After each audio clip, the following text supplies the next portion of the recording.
going to begin. We have the agenda here. If you are curious what our day is going to look like, or afternoon, night is going to look like, here is the agenda. And we're going to turn it over now to our presenters, Ali and Pat. Good afternoon.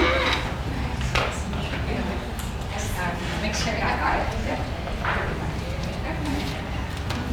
All right. Good afternoon/evening. I would say it's evening, but I'm Allison, still the Deputy Chief of the Office of Multilingual Curriculum and Programs.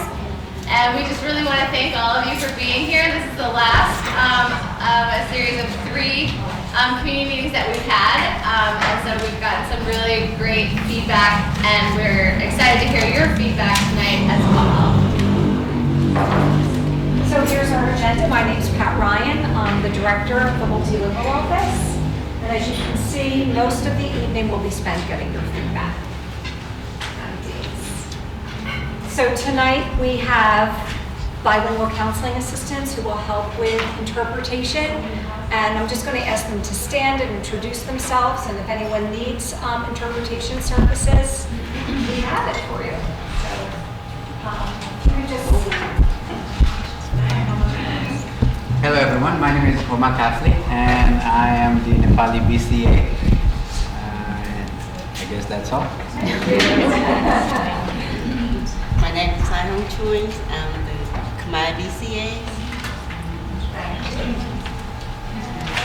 We also have Rudy here helping with anyone who needs translation in Spanish. Rudy, do you want to? Good evening. My name is Luis Soderman and I serve as the director of the Multilingual Family Support Office, and right now we will be serving as an interpreter for Spanish.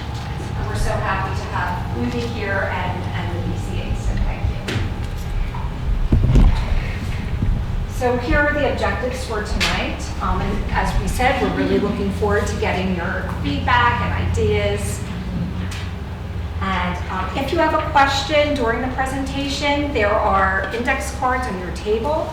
You can write the question down, and then there's Sarah in the back. She'll come around and collect the index cards, and if you have any clarifying questions, we can try to answer them before we get started. But then you can also write questions down during the meeting, and we will respond in our feedback once all of these meetings are over. So as you can see, please provide your email address on the index card. So I'm going to just talk a little bit about supporting English learners in the district. And we have over 15,000 English learners, and our population, as many of you know, it is growing. We have ESOL programs in over 200 schools. We also have 6 dual language programs with about 1,000 students.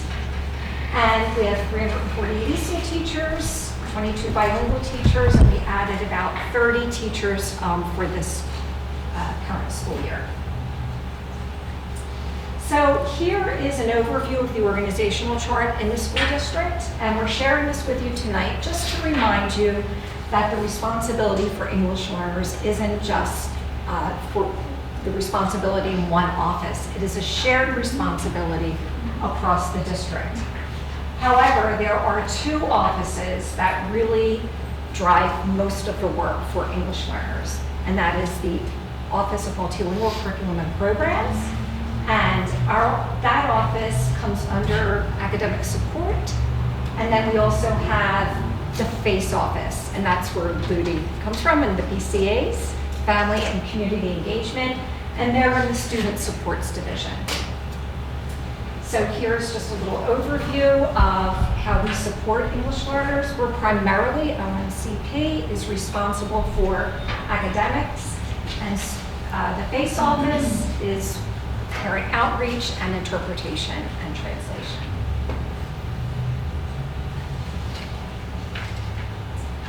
So here's our vision and mission statement for English learners and dual language learners. And DLL are dual language learners, and those are students who are enrolled in our bilingual programs.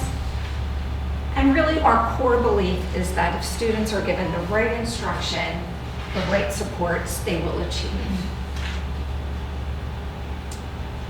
And now Allie's going to discuss, is going to give you an overview of Policy 138. So, as many of you know, that the Policy 138 is the first policy that the school district has had for English learners. In the mid-1980s, there was a lawsuit called the YS lawsuit, and it was mostly related to the services that were being provided to English learners. And the result of that lawsuit was kind of an increased level of awareness and accountability for schools to ensure that English learners were getting the right instruction and getting the equal services. And so after that lawsuit, which some of you probably know way more about than I do, in 1991, the school district adopted an English language development policy. And from 2004 to 2013, there were several drafts to update that policy. And those drafts really informed what ended up leading to our current policy. And many of you participated in 2017. And I'll acknowledge Donna Scher over here from our team who really kind of led the efforts here to get community input to update and revise the policy that was very, very old from 1991. So we had several community meetings, and those meetings led to the development of the policy, which is Policy 138, which was adopted by the school district in 2018, January 2018. And so this policy has these 5 major components, and we provided a handout where it gives kind of a summary of the policy that you have. And then in addition to these 5 components, go to the next slide.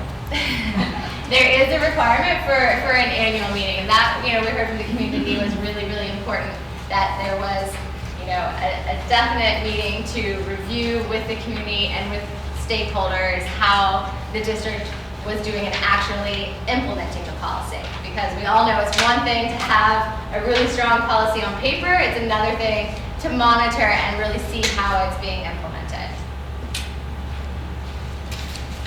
So we had a community meeting in June 2018, and we heard a lot of feedback at that meeting. We hear feedback through a lot of different channels, and we also reflect ourselves on how the district is doing.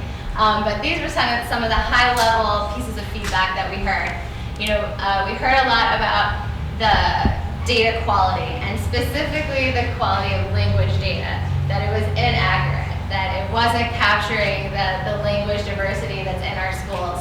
And this was having implications on how BCAs were assigned and how documents were translated, and having big, big impacts on our schools. And so one update that we can provide to you is that the district has made a lot of efforts to improve the data quality. Any EL point people here, you know about the certified system, and so through that we were able to improve the data, change data to make it more accurate. We actually were able to fix over 1,000 data that was related to EL specifically, mostly around language. So over 1,000 data points have been corrected. Another thing that we heard was that schools, principals, and administrators really needed to have better understanding on how to effectively program for English learners. And so some steps we took was we really tried to make our guidance more specific. And this came out in a memo that came from our chief, Dr. Savoy Brooks, and the chief of schools, Dr. Bird. And it went out to all principals in spring of last year, and it has gone out again at the start of this year. And now the work of our team has really been in getting into those schools and working with the different leadership to help the schools do the best they can to follow these guidelines.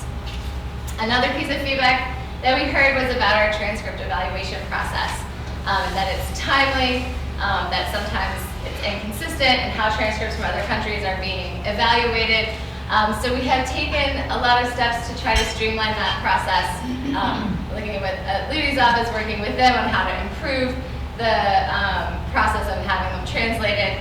And so we feel like we've made progress there. We know we have a lot of progress to make there, and we're always thinking about ways to improve And then another piece of feedback we heard was that parents need to know more about the district and need to know more about how to navigate the district. So we did work also with the FACE office to develop a parent welcome booklet. We have a few copies in the back.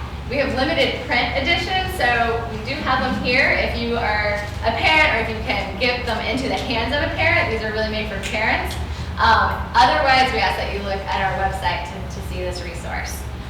But we do have those, and we are working to print more of those to get those out to parents. So before we have you discuss and provide feedback and input, we wanted to share, our own reflection, and also wanted to clarify that this isn't something we just do once a year.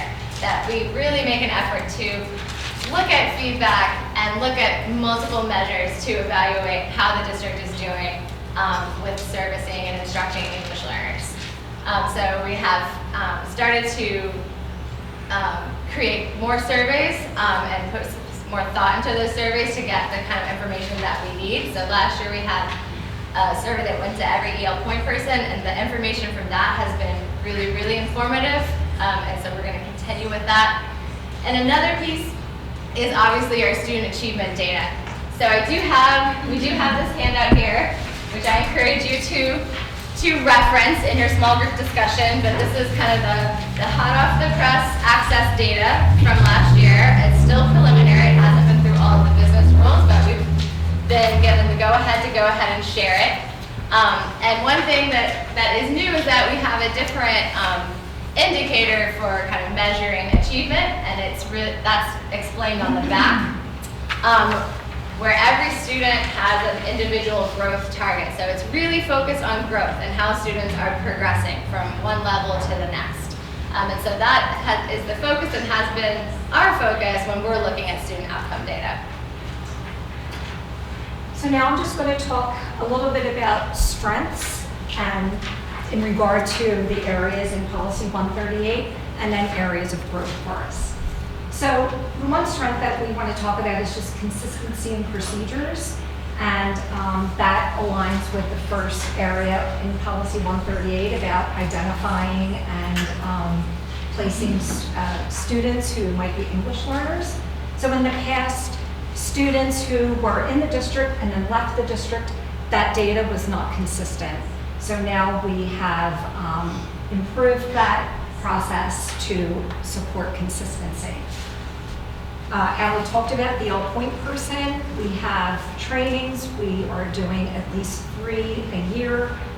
And we also have every school must identify an ESOL point person, an L point person at the school, regardless of whether or not they have English learners at that school.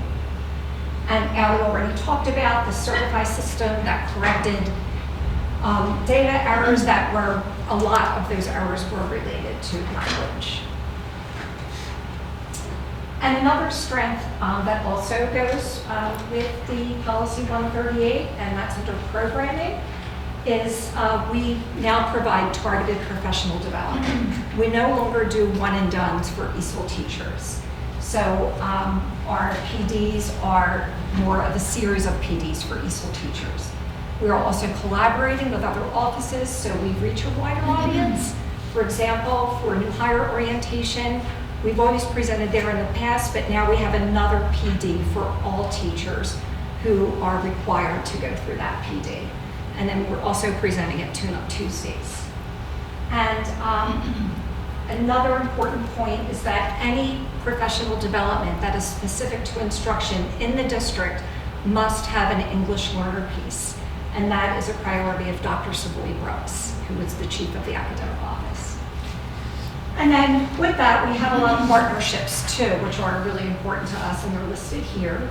And I just want to point out in our QTEL Summer Institute, which we had in June for a week-long institute, about 115 teachers participated.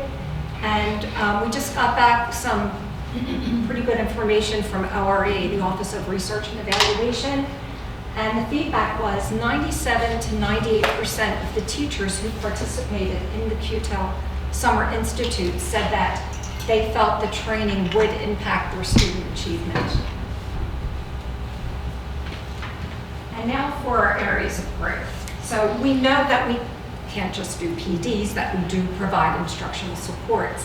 And this is what we're doing this year. We're increasing our collaboration with assistant superintendents. We are going on instructional site visits with the assistant superintendents. Again, with the L points, we're developing our instructional leadership, and that helps build capacity at the individual schools. Improving instructional practices, our L points are working with teams of ESOL teachers during common planning time in a structured environment to look at student work, to lesson plan, to discuss a lesson, and to get feedback from the team. And then we're also always enhancing our curricular resources, and then aligning everything that the district is doing. And Allie's going to talk about this area of growth. Yeah, so another area we're really focusing on is how we are doing our program evaluation. As I talked about before, we have new indicators. For those of you that are teachers or remember that there used to be the indicator of improving by 0.6 on the access test. Now it's a much more kind of nuanced indicator, but we think that it's much, much better because it's an individual growth indicator. We think it's going to be much, much more informative. And so we've put a lot of efforts into kind of changing our data systems and data collection systems so that we can access that data point much more easily, and that principals and district leadership can access that much more easily. So coming soon, we think within the next couple of weeks or so, right? Will be an app on click that principals and assistant superintendents can access to really get a better sense of the student outcomes on access in the various schools.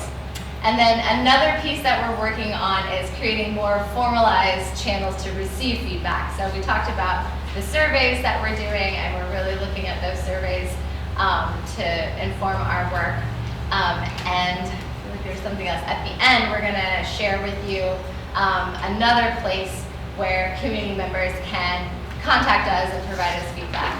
So we'll come to that at the end. So now, time for a table talk.